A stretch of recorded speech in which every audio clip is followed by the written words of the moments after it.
Okay, today's 5-minute demo is how to create a glaze map. I realized that before I can really talk about how to apply underglazes, I have to talk about how to choose underglazes. So you can create a glaze map the old-fashioned way and redraw your sculpture in your sketchbook or on a loose piece of A4 paper, and that is completely acceptable. I'm going to show you how I create a glaze map for my pieces, because technology is a very nice thing and can save us time. Okay, this technique is optional. Okay, first of all, I want to just say this is Kata Ostaby's bowl. If you are only using underglaze, that's it, and leaving it the way it is as a decorative, non-functional bowl, or making it functional by putting a clear over it, you don't need to do a glaze map, because underglaze colors look just about the same before they're fired as they are after they're fired. All underglaze is colored clay. That's it. However, if you want to create an extremely rich surface on your throne piece, then glare is not my friend. Okay. Then what you can do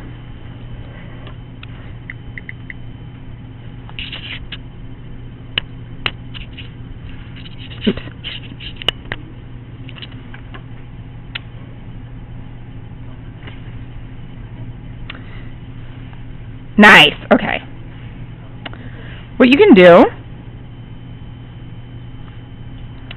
is you can photograph your piece and upload your piece into any paint app.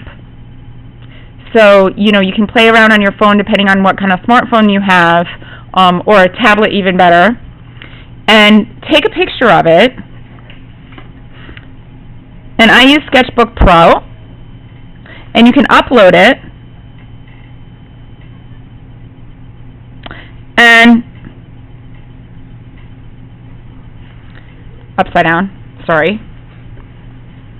And then you have a photo of your piece. And then what you can do is create another layer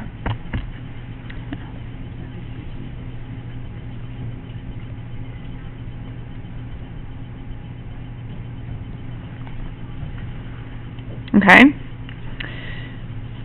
Create another layer, and for each layer create like a different layer of decoration. So I decided, just by drawing right on top of this,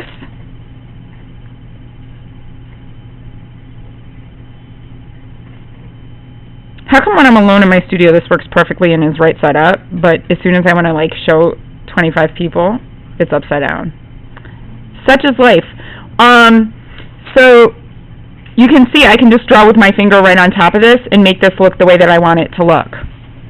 Then the next step that I would have to do is I'm going to just draw right on here the glazes that I want to use. I'm going to do that in black. And once I have it decorated the way I want it to look, I need to look at what we have available.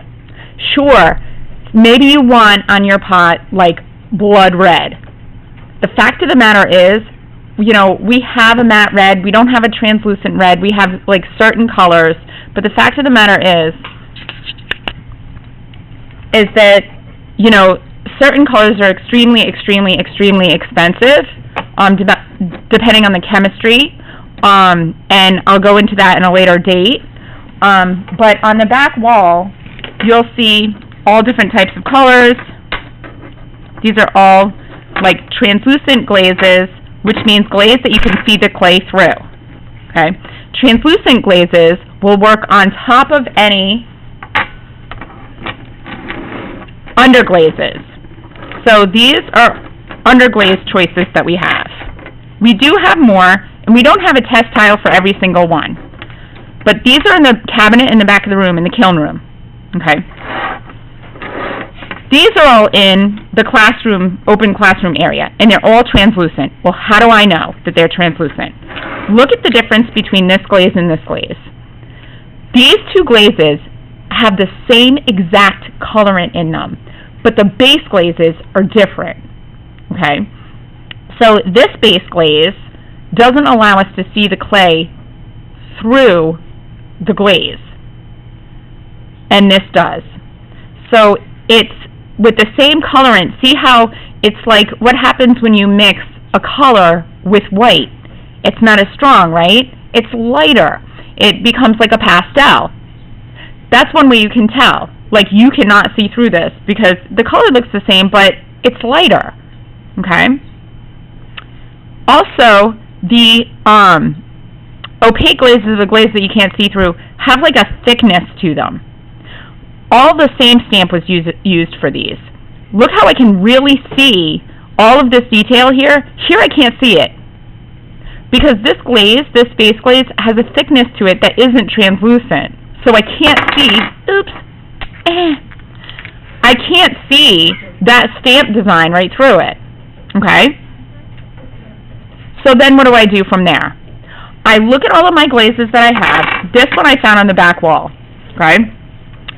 I look at my Pinterest, and I find like my inspirational pottery. You know, there's a point that you're doing this Pinterest assignment. There's a reason that you're doing it. It's not just, you know, to take up time or whatever. Those pieces should really be used for inspiration. Here's my Pinterest, and this right here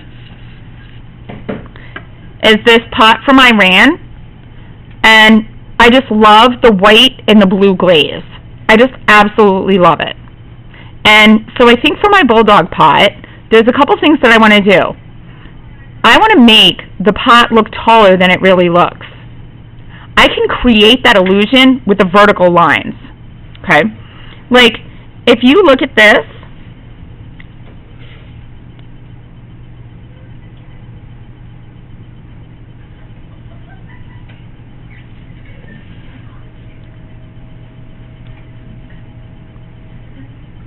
vertical lines make this look taller.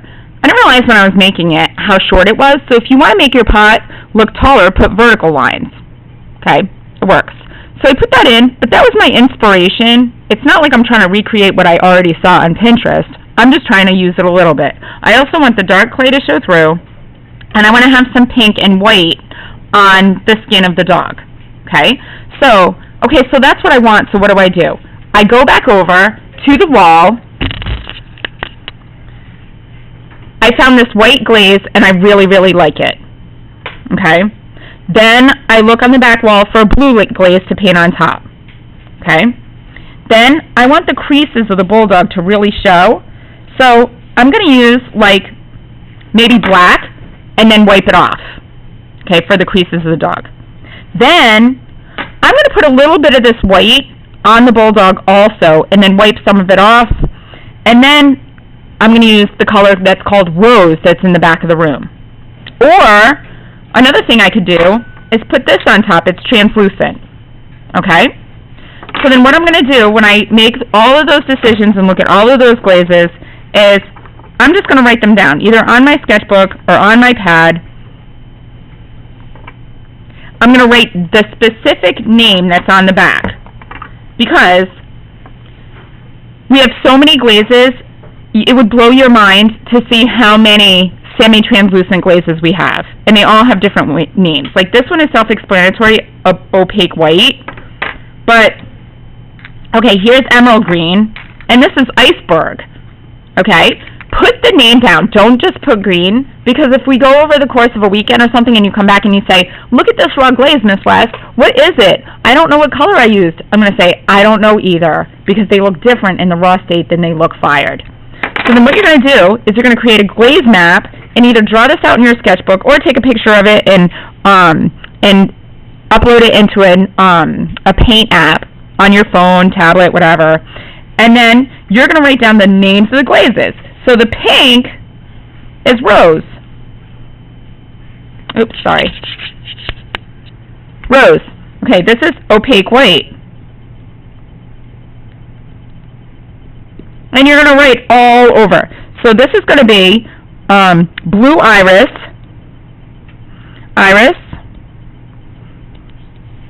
over opaque white.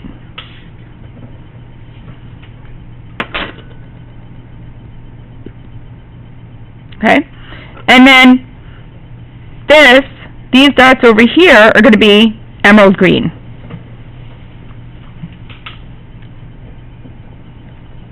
This is another great thing about a glaze map. The other thing that you can do is you can say, Miss West, I need advice on my glazing. Well, let's see the other colors that you have. And then I can see the picture, because we're all visual people, and I can help you figure out maybe that last color that you need. And I'll know like what would work the best, you know. And in this class, you know, it's okay, like if you want my personal opinion, I can give it to you. There's always a reason behind it. It's nice to use different surfaces with each other, opaque and then shiny in the same piece, you know, like fur and animal eyes. Animal eyes could be shiny. That makes sense, right? The fur could be matte. That makes sense. So there's, you know, there's so much information when it comes to picking glazes. So this is the kind of thing that happens when it's your turn to be on your tabletop. So how does this apply to now? If you're part of group 1 and you finish your Pinterest sheet early, write your name on your sheet, bring it up here, and then go to your sculpture details page. Make a sculptural detail, put it in a Tupperware container, put it on your shelf. If there's no Tupperware containers left or you can't share with somebody in the room, then consider bringing one in. And then you can think about experimenting with underglaze or layers, underglaze, underglaze, and things like that. Next week will be the underglaze demo, and I'll show you how to actually apply it. Okay? Anybody have questions?